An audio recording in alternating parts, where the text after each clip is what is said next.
मुंबई पालिकेच्या हद्दीत येणारा देवनारचा कत्तलखाना जैनांच्या पर्युषण पर्वाच्या दरम्यान 4 दिवस बंद ठेवण्यात येणार आहे। मात्र यावरून आता शिवसेना आणि भाजपमध्ये चांगलीच खडाजंगी उभी राहिली आहे। मीरा भाईंदरमध्ये 8 दिवस मांस विक्रीवर बंदीचा निर्णय घेण्यात आला।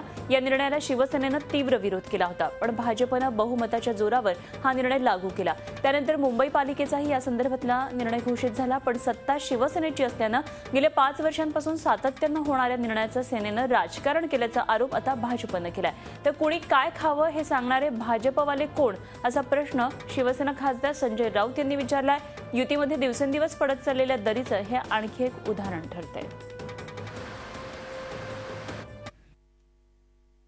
मुंबई महानगर पालिका में शिवसेना का राज होते हुए भी पर्युषण काल में वहां पर बैन है, तो मुंबई महानगर पालिका के बैन 4 दिन के जो है उसके ऊपर भी राज्य सरकार वहां पूछने नहीं जाएगी, क्योंकि उनका अधिकार है।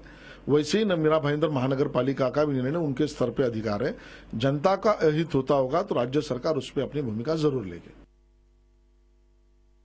आपण स्वतःला अल्पसंख्याक मानता, मग अशा प्रकारे बहुसंख्य समाजावर दहशतवाद निर्माण करून त्याने काय खायचं आणि काय नाही खायचं हे ठरवायचा अधिकार तुम्हाला कोणी दिला? या देशातला 85% समाज हा आजही मांसाहारी आणि मांसाहार हा या देशाच्या आर्थिक जडणघडणीशी जोडलेला आहे। झी 24 तास रहा एक पाऊल पुढे।